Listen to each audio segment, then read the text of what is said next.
It was supposed to be just another evening. I came home later than usual, exhausted from work, dreaming about nothing more than lying down and hearing her voice. For months, that little routine had been my safe place. She would ask if I wanted tea, I would tell her about my day, and somehow the heaviness of the world would disappear. But that night, it felt different the moment I opened the door.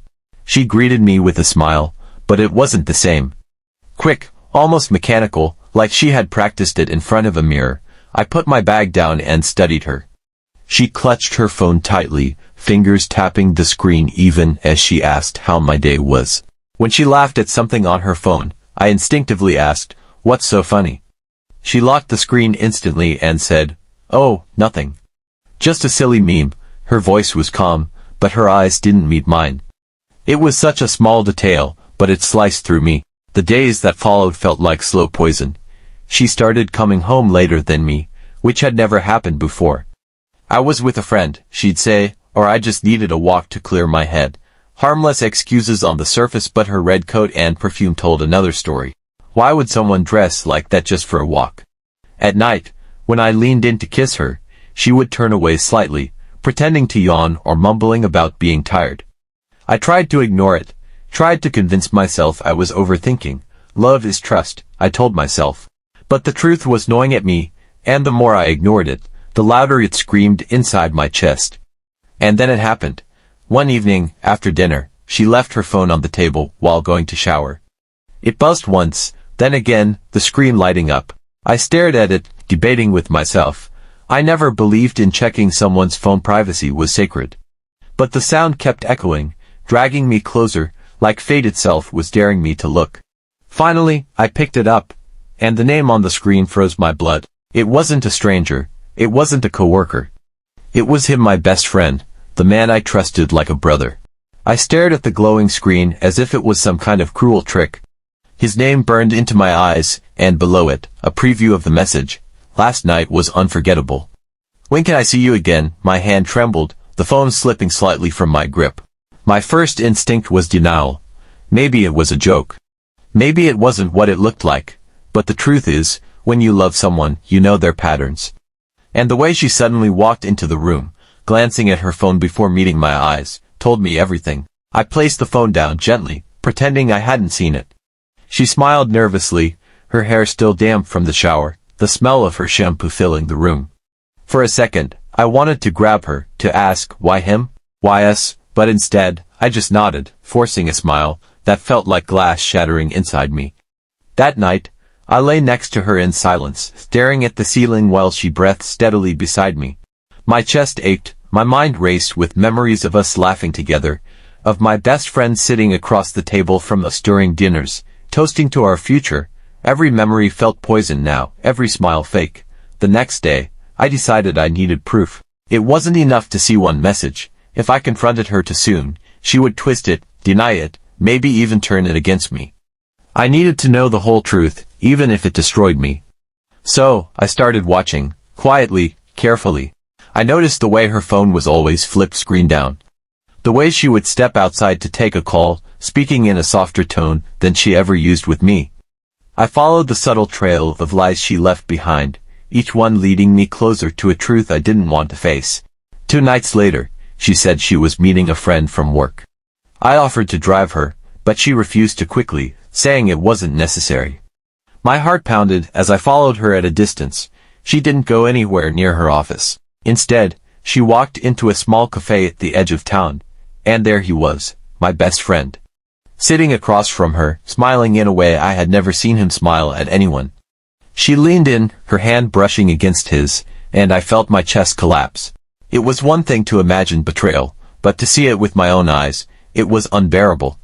I stood outside, hidden in the shadows, my fists clenched so tight my nails dug into my skin. My mind screamed at me to storm in, to demand answers, to end it all right there. But something inside me whispered, not yet, wait, let them reveal themselves fully. So, I did, and what I saw next would change me forever. Through the window, I watched them laugh. Not the kind of polite laughter people share in public, but the kind that came from a place of intimacy, of secrets only they knew. It was the same laugh she once shared with me when we stayed up all night talking about nothing and everything. Now it was his, my so-called brother, my best friend. I leaned against the cold brick wall outside the cafe, my breath heavy, each exhale forming a cloud in the night air. My heart throbbed in my chest, a constant reminder that this was real, not some nightmare I could wake from. Every second that passed carved deeper wounds into me, wounds I wasn't sure would ever heal. They held hands across the table now, their fingers intertwined. She looked at him with a softness I hadn't seen in months, maybe years. And then it hit me, she hadn't fallen out of love with me. She had simply given what we had to him. The betrayal wasn't just about lust. It was about love, trust, everything I thought was uncheckable between us. I forced myself to stay hidden, though the urge to break through the door nearly consumed me. I imagined flipping the table, demanding answers, watching their faces crumble in guilt and shame. But deep down, I knew a confrontation in that moment would only give them an excuse. They would call it a mistake, a misunderstanding. No, I needed to let them dig their own grave, to let the truth rot in the open until there was no denying it. When she finally left the cafe, she didn't come home right away. They walked together down the quiet street, his arm brushing against hers, her head leaning slightly toward him, as though it were the most natural thing in the world. I followed them at a distance, every step heavy, my vision blurred by anger and disbelief. They stopped at his car. He held the door for her, and she looked at him the way she used to look at me, as full of warmth, a silent promise of something deeper. Before she got inside, he pulled her close, and in that instant, they kissed. It wasn't quick or guilty.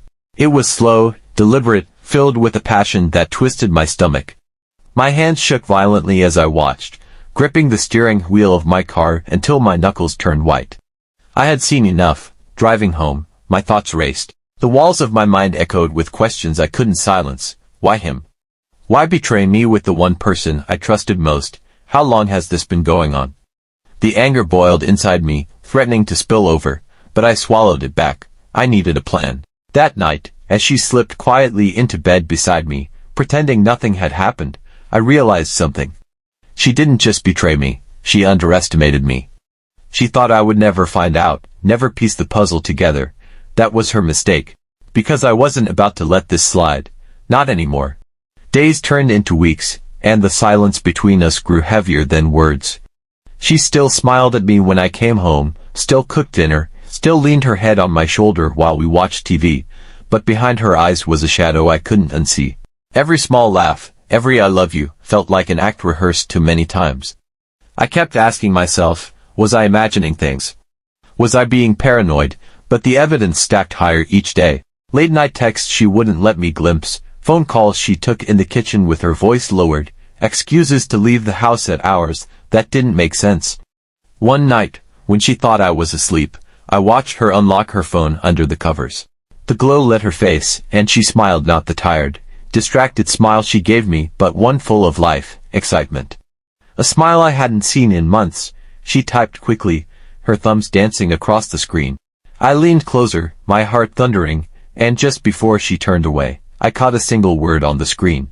His name. I froze, my stomach dropped, and my chest felt like it was caving in.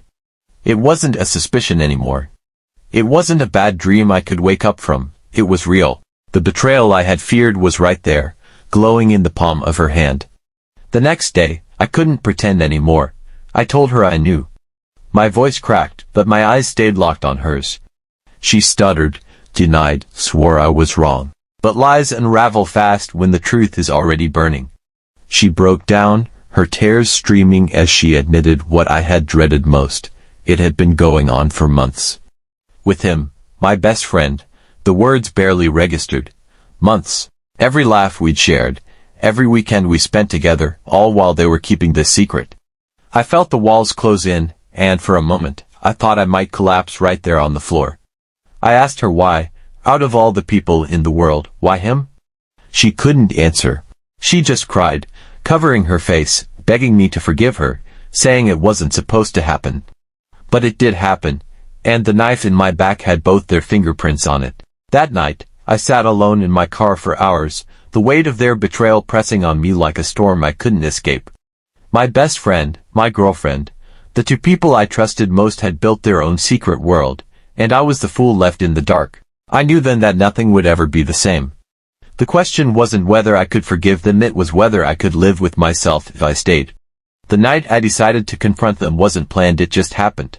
My chest was burning, my hands shaking, but my mind was crystal clear.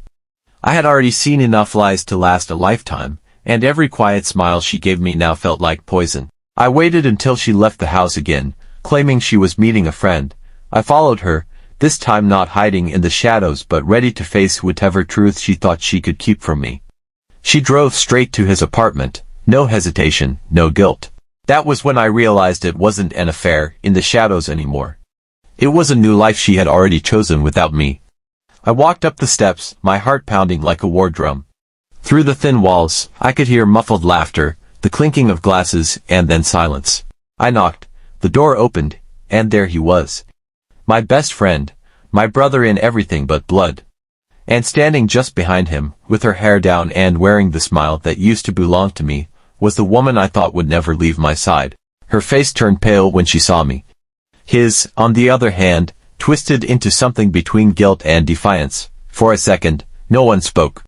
The weight of years of friendship, trust, and love pressed down on all three of us. I stepped inside without asking. My voice was calm, but it shook the air between us like thunder. How long? Neither answered at first. She lowered her gaze, her hands trembling. He cleared his throat, as if he could find some excuse buried inside a lie. Finally, she whispered, "It just happened." Those words were knives. It just happened was their justification for breaking me, for destroying everything I had built with them. I laughed a hollow, bitter sound. So all those nights, all those promises, meant nothing. You chose him, my best friend. The one person I would have taken a bullet for. Tears welled in her eyes, but I didn't care anymore. Something inside me had died the moment I saw them kiss. Now, I wasn't looking for answers, I was looking for closure. I turned to him. "You were my brother. And you knew exactly what you were doing, remember that." The silence that followed was suffocating. I walked out, slamming the door behind me, leaving their new world to crumble without me. Driving away, I felt the weight slowly lift. The pain didn't vanish, but I knew one thing for certain. I wouldn't let their betrayal define me. They thought they had broken me, but in truth, they freed me. Sometimes, the greatest revenge isn't anger, or even payback, it's survival. It's moving on stronger than they ever imagined. And as I looked ahead into the dark road stretching before me, I promised myself one thing. This was not the end of my story. It was just the beginning of a new one.